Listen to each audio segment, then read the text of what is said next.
morning students. Today I have to discuss about the first chapter of English literature, The Shepherd and His Flock. This poem is written by Oswald Buissenstein. He was in nationality he was in South African. ठीक है, उनका बहुत सारे creations है अलग अलग languages में.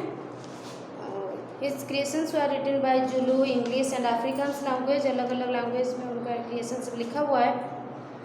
उनकी जितने भी लिखावट है उसमें से this shepherd and his flock एक इम्पोर्टेंट टॉपिक है. उनके अलग बहुत सारे क्रिएशंस है. उसमें से आपका फायर फ्लेम्स हो गया, साउंड्स ऑफ ए काउसाइड ड्रम, ये सारे क्रिएशंस हो गया. उसको पढ़िएगा, बहुत इंटरेस्टिंग है. He was born in South Africa in 17 June 1940. तो ओवरऑल कहा जाए he was in South African poet. ठीक है, लैंग्वेजेस बहुत सारे लैंग्वेजेस में उनका लिखावट है. तो आज जो ये पढ़ेंगे this shepherd and his flock means एक चरवा है और उसकी फ्लॉक मीन्स झुंड, एक झुंड है. कलेक्टिव नाउन की तरफ उसको कंसिडर किया गया है. ठीक है, तो देखते हैं. The rays of the sun are like a pair of scissors cutting the blanket of dawn from the sky. First stanza. ठीक है, पहला स्टांजा में जो पोएट है ओस्वाल्ड बुइसेन वो कहना चाहते हैं ये जो पॉइंट है, the rays of the sun are like a pair of scissors. जो सूरज की किरणें हैं वो पेयर ऑफ सीजर्स की तरह काम करते हैं, कैंची की तरह काम करता है. ठीक, pair of scissor, pair of कैंची की तरह काम करता है. Cutting the blanket of dawn from the sky. एक आप ज्योग्राफी का पढ़े होंगे. डॉन मीन्स क्या है?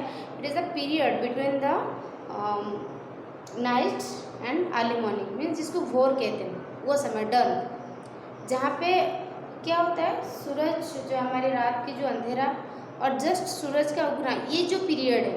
ठीक है, कह रहे हैं पोएट कह रहे हैं फर्स्ट स्टांजा में हमारे सूरज की जो पहला किरण है एक कैंची की तरह काम करता है. ऐसा लगता है जो आसमान में जो काली चादर है मीन्स सुबह से भोर से पहले उसको जैसे काटते हुए सूरज की रोशनी धरती के ऊपर टच कर रहा है. कितना अच्छा एक्सप्लेनेशन है, कॉम्बिनेशन से. सूरज की रोशनी को कंपेयर करवाया गया है as a scissor and dawns means it is a interlinking period between the night and early morning. ठीक है, जैसे सुबह भोर की टाइम ऐसा लग रहा है सूरज की किरण भोर को काटते हुए सूरज की रोशनी आसमान को मतलब हमारी ज़मीन को टच कर रहा है. The young shepherd drives the master sheeps from the paddock into the field. ठीक है, द यंग शेफर्ड मीन्स हो गया आपका जो युवा या बहुत कम एज का. शेफर्ड मीन्स एक चरवा. ठीक है, जो कि क्या करता है, उसका जो मेन काम क्या होता है, अपने जो भेड़िया को वो अपने जहाँ पे रात में उसको रखता है एक छोटा सा घर में जो रखता है, उसका सबसे पहला काम होता है सुबह उठ के उन लोगों को पहले खेत में ले जाना. ये है. ठीक है, from the paddock into the field. Paddock means एक छोटा सा घर काउ शेड की तरह जहाँ पे भेड़ियों को रखा जाता है. ठीक है, तो घर में वो पैडक में रखता है. सुबह सुबह जैसे ही सूरज की पहले किरण आने लगता है वो वेल्ड मीन्स उसको खेत में लेके जाता है. उनका रोज़ का काम यही है. एज ए प्रोफेशन कंसिडर किया जो एक शेफर्ड है उसका सुबह की काम है अपने भेड़ियों को खेत में लेके जाना. ठीक है, his bare feet lick the grass and spill the dew like diamonds on the cutter's table. ठीक है, that means his bare feet means खाली पाँव. ठीक है, इसका जो खाली पाँव लिक द ग्रास जब घास की मैदान के ऊपर चल के जाता है and spill the dew like diamonds on the cutter's table. ठीक है, ऐसा लगता है कि जैसे ड्यू मीन्स जैसे होता है तुम्हारा जो एक्स्ट्रा वाटर है ट्रांसपिरेशन प्रोसेस में जो नीचे जो बूंदे जो रह जाता है शिशिर का जो रहता है थोड़ा थोड़ा, जब ये ज़मीन के घास के ऊपर चल के जाता है ऐसा लग रहा है कि उस चीज़ को साफ करते हुए जा रहा है. जहाँ पे ड्यू पड़ता है अगर हम उसको पाँव रखेंगे अपने आप को क्लियर हो जाता है, वानिश हो जाता है. अकॉर्डिंग टू पोएट ऐसा लग रहा है कि शायद जो शेफर्ड है वो घास के ऊपर जो ड्यूज पड़ा हुआ है, जो बूंदे पड़ा हुआ है उसको वो साफ करते हुए जा रहा है. ठीक है, pass the tongue over something in order to taste और क्लीन इट. ऐसा लग रहा है बिल्कुल साफ करते हुए. जब वो घास के ऊपर अपने पाँव रख रहा है ना, बिल्कुल जो ड्यूज है वो साफ होते जा रहा है, वैनिश होते जा रहा है. और वो जो नज़ारा है ऐसा लग रहा है कि ज़मीन के ऊपर जैसे बहुत सारा डायमंड्स बिखरे हुए हैं.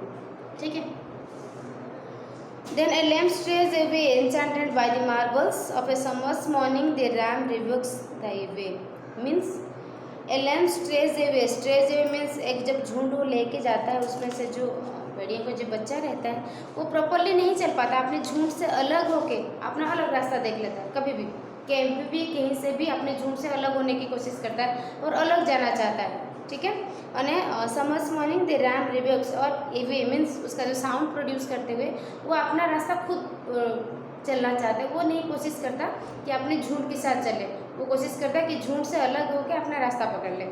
Women watch over the child the sun wings upon a flaming petals of a sunflower. इसमें कह रहा है वॉच ओवर द चाइल्ड, जो देखने वाले हैं, जो पड़ोसी के लोग रहने वाले, वो सुबह सुबह बच्चों को देख के वो बोलने वाले, देखो ये छोटा सा बच्चा देखो रोज़ सुबह यही काम करता है।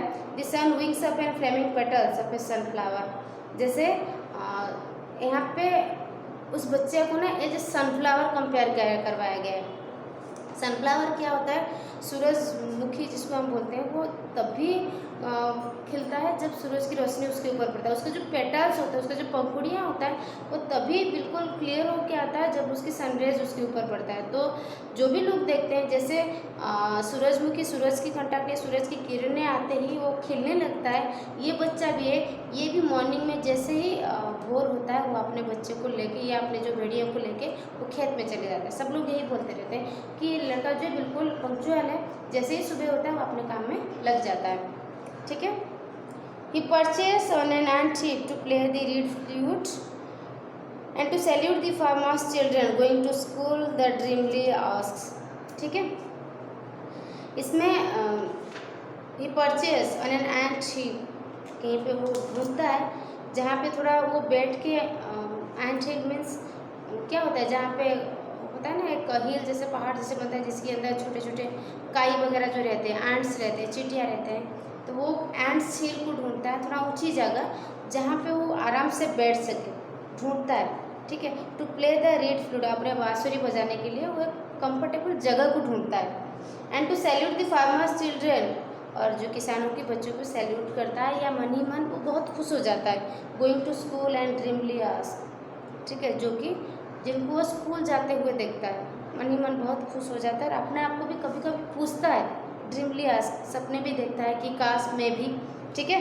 और wise son above will you ever guide me into sun, और फिर वो जो उसका इच्छा होता है ना स्कूल जाने की, उस चीज़ को किसी के साथ शेयर नहीं कर पाता है, बस सूरज के साथ शेयर करता है, ठीक है, जो कि नेचुरल रिसोर्स ऑफ एनर्जी है, उनके साथ शेयर करता है कि जैसे आपकी किरणें आते ही मैं भेड़ियों को लेकर खेत में आ जाता हूँ, तो जब मैं स्कूल जाऊँगा उस टाइम क्या आप मुझे इसी तरह से गाइड करोगे, ठीक है।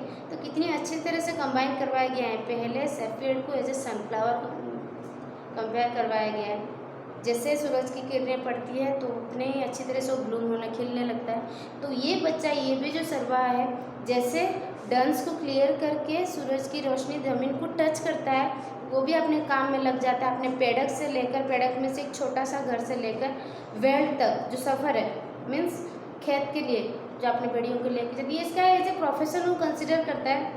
सुबह सुबह मतलब पंक्चुअलिटी, इस पोएम में पॉइंट पंक्चुअलिटी को ज़्यादा प्रेफरेंस किए कि रेगुलर, चाहे कंडीशंस कुछ भी हो, जैसे ही बोर हुआ वो अपने काम लग जाता था, ठीक है। और ये भी लास्ट में पोएट अपने आप के सेफेट सोच रहे, लास्ट में ये भी कह रहे हैं कि जब वो किसानों के बच्चों को स्कूल जाते हुए देखता है वो भी खुश हो जाता है। ड्रीमली आस्क, सपने में अपने आप को पूछता है, किसको पूछता है? शेयर करने के लिए कोई नहीं है, क्योंकि वो सारा कुछ सूरज के साथ ही करना चाहता है। जैसे सूरज उगता है वो भी अपने काम पे लग जाता है, जैसे सूरज का फिर सूरज ढलने लगता है, फिर वो खेत से वापस आता है, तो सूरज को ये भी पूछ रहा है, अगर मैं कभी स्कूल जाऊँगा तो क्या आप मुझे उसी तरह से गाइड करोगे जैसे आज मैं भेड़ियों को लेके खेत में आया हूँ, आप मेरे साथ हो, ठीक है। तो क्या आप उस टाइम पे भी मुझे इसी तरह से गाइड करोगे? बहुत नाइस पोएम है, बहुत अच्छा है, ठीक है। तो इस पोएम को पढ़ लीजिएगा और इसका जो वर्ड मीनिंग्स पार्ट है, क्वेश्चन आंसर है, सेंड कर देंगे बहुत जल्दी। Thank you.